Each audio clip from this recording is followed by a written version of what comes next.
दिवाळी फराळ सिरीजमध्ये तुम्हा सर्वांचेच खूप मनापासून स्वागत आहे. आज आपण घरीच कढईमध्ये खुसखुशीत अशी रव्याची बिस्किटं बनवतोय. 2 सोप्या पद्धतीने ही बिस्किटं कशी बनवता येतील ते मी सांगणार आहे. मस्त खुसखुशीत असे ही बिस्किटं बनवून तयार होतात. टेक्स्चर तर पहा, विकत जे आपण नानकटाईची बिस्किटं घेतो अगदी तसंच आलेलं आहे. या दिवाळीला खास पाहुण्यांसाठी किंवा घरीच तुम्ही या पद्धतीने अगदी सोपी पद्धत आहे, तर तुम्ही ही बिस्किटं घरीच बनवू शकतात. अगदी काही वेळामध्येच बनवून तयार होतात आणि कमीत कमी साहित्यामध्ये. चला तर मग फ्रेंड्स, पटकन वेळ न घालवता रेसिपीला सुरुवात करूयात. पण हो, त्याआधी तुम्ही जर का माझ्या सर्वच रेसिपीज आवडीने पाहत असतील पण चॅनेलला अजूनही सबस्क्राईब केलेलं नाही आहे, तर मग पटकन सबस्क्राईब करून टाका. सर्वात आधी इथे मी एक मोठं मिक्सरचं भांडं घेतलेलं आहे. आता आपल्याला लागणार आहे तो म्हणजे बारीक रवा. अगदी 0 नंबरचा म्हणजे चिरोटी रवा जो असतो तो आपल्याला इथे वापरायचा आहे.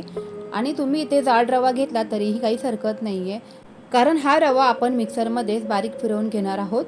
तुम्ही बघू शकता याच पद्धतीने आपल्याला हा अगदी बारीक रवा मिक्सरमध्ये फिरवून घ्यायचा आहे. बारीक केलेला हा जो रवा आहे ना, तर तो एका मोठ्या ताटामध्ये किंवा परातीमध्ये काढून घ्यायचा आहे. रव्याच्या ऐवजी तुम्ही इथे गव्हाच्या पिठाचा वापर केला तरीही चालणार आहे. 2 वाट्या बारीक रवा आपण इथे मिक्सरमध्ये छान असा दळून घेतला. चला तर लगेचच पुढची स्टेप करायला घेऊयात. रवा बारीक केला त्याच मिक्सरच्या भांड्यामध्ये आपल्याला इथे आता 1 वाटी, ज्या वाटीने आपण रवा मोजला सुरुवातीला त्याच वाटीने इथे 1 वाटी मी डेसिकेटेड कोकोनट घेतलेला आहे. ह्याऐवजी तुम्ही आपल्या घरामध्ये जे रेग्युलर खोबरं आपण वापरतो तर ते तुम्ही इथे वापरलं तरीही काहीच हरकत नाही आहे. फक्त ते खोबरं घेताना मिक्सरमध्ये या पद्धतीने बारीक फिरवून घ्या. बिस्किट बनवताना असे हे कोकोनट वापरल्यामुळे बिस्किट अधिकच खुसखुशीत बनवून तयार होतात. आता ज्या वाटीने आपण साहित्य मोजलं त्याच वाटीने इथे अर्धी वाटी ताजं दही घालायचं आहे. दही शक्यतो आंबट नसावं. आता पुन्हा ज्या वाटीने आपण खोबरं मोजलो त्याच वाटीने इथे आपल्याला पाऊण वाटी तूप घ्यायचं आहे साजूक. त्यानंतर इथे पाऊण वाटी साखर घालायची आहे. साखर आपण मिक्सरमध्येच बारीक दळून घेणार आहोत, त्यामुळे इथे पिठी साखर नाही वापरली तरी पण चालेल. या कन्सिस्टन्सीमध्ये आपल्याला इथे हे बॅटर जे आहे ना ते बनवून घ्यायचं आहे परफेक्ट. शेवटला यामध्ये अगदी थोडंसं चवीपुरतं मीठ घालायचं आहे. पाव चमचा यामध्ये बेकिंग सोडा घालायचा आहे. यामुळे मस्त अशी बिस्किटं आपले खुसखुशीत बनवून तयार होतील.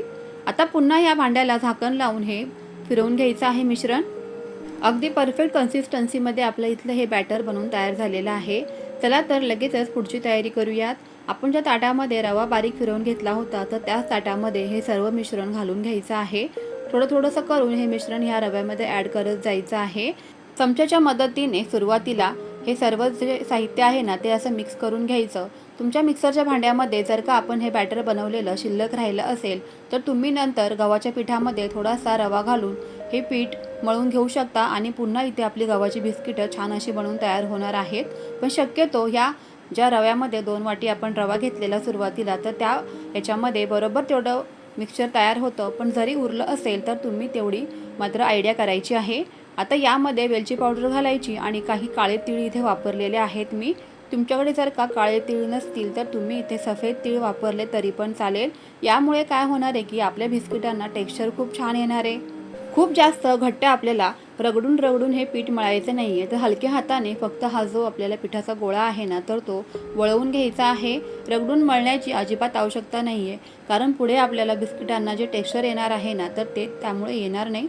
म्हणून इथे फक्त हे जे पीठ आहे ना ते आपल्याला हाताने या पद्धतीने फिरवून घ्यायचं आहे.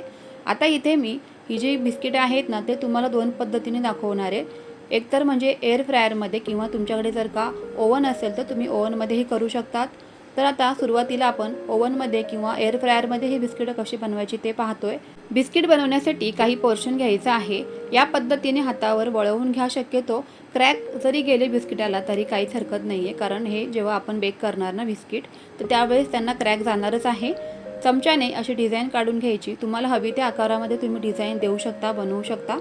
इथे पण मी अगदी सोप्या पद्धतीने चमच्याने डिझाईन कशी बनवता येईल ते सर्वांना सांगितलेलं आहे.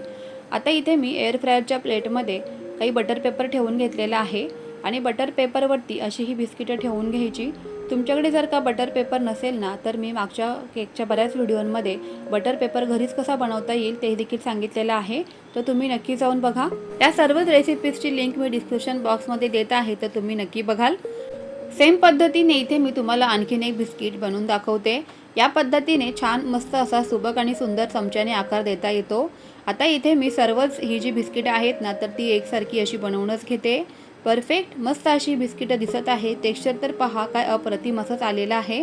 चला तर एअर फ्रायरमध्ये ही बिस्किटं लगेचच ठेवूनच घेऊयात. तुमच्याकडे जर का या पद्धतीचा एअर फ्रायर किंवा ओव्हन नसेल तर तुम्ही कढईमध्ये सुद्धा बिस्किटे बनवू शकतात. तर तेही तुम्हाला मी पुढे शेअर करणारच आहे की कढईमध्ये मस्त अशी खुसखुशीत बिस्किटं कशी बनवता येतील ते.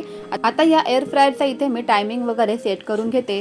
तुमच्याकडे जर का ओव्हन असेल तर तुम्ही ओव्हनमध्ये ही बिस्किटं टायमिंग सेट करून लगेचच बनवायला घ्यायची आहे. 15 ते 20 मिनिटांच्या सेटिंगवरती मी हे बिस्किटं एअर फ्रायरमध्ये लावूनच घेते. आता इथे कढईमध्ये कशा पद्धतीने आपल्याला ही बिस्किटं बनवता येतील तर ते पाहूयात.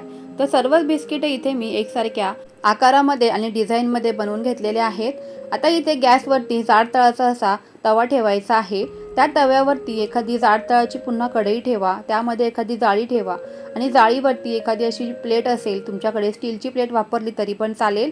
कढईच्या मध्यभागी बरोबर आपल्याला ही प्लेट सेट करून घ्यायची. कढई मी अगोदरच इथे 10 मिनटं प्रीहीट करून घेतली. म्हणजे जे आपले बिस्किटं आहेत ना तर ते पटकन बेक व्हायला किंवा छान फुलायला मदतच होईल. आता जे बिस्किटं आपण बनवून घेतले होते तर ते अगदी या पद्धतीने या प्लेटवर ठेवून घ्यायचे. मस्तच खूप जास्त गर्दी न करता असं काही अंतरांवरती हे बिस्किटं ठेवून घ्यायची. आता कढईमध्ये ही बिस्किटं बेक व्हायला पूर्णपणे इथे 1 तास लागलेला आहे आणि एअर फ्रायरमध्ये अगदी 15 ते 20 मिनिटांमध्येच ही बिस्किटं बनवून तयार झालेली आहेत. फक्त फरक एवढाच की कढईमध्ये थोडासा वेळ लागतो आणि एअर फ्रायरमध्ये मात्र ही बिस्किटं इथे पटकन बनवून तयार झालेली आहेत. तुमच्याकडे जर का ओव्हन असेल तर ओव्हनमध्ये सुद्धा अगदी पटकन झटपट ही बिस्किटं बनतात. तुम्ही बघू शकताय मस्त अशी खुसखुशीत आणि रंग तर पहा काय मस्त असं आलेला आहे या बिस्किटांना.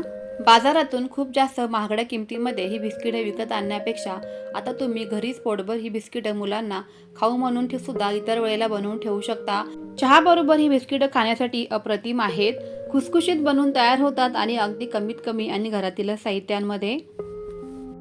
पाऊण ते बरोबर 1 तास इथे झालेला आहे आणि तुम्हाला इथे मी कढईमधले सुद्धा बिस्किटं दाखवते. मस्त अशी ही बिस्किटं बनवून तयार झालेली आहेत.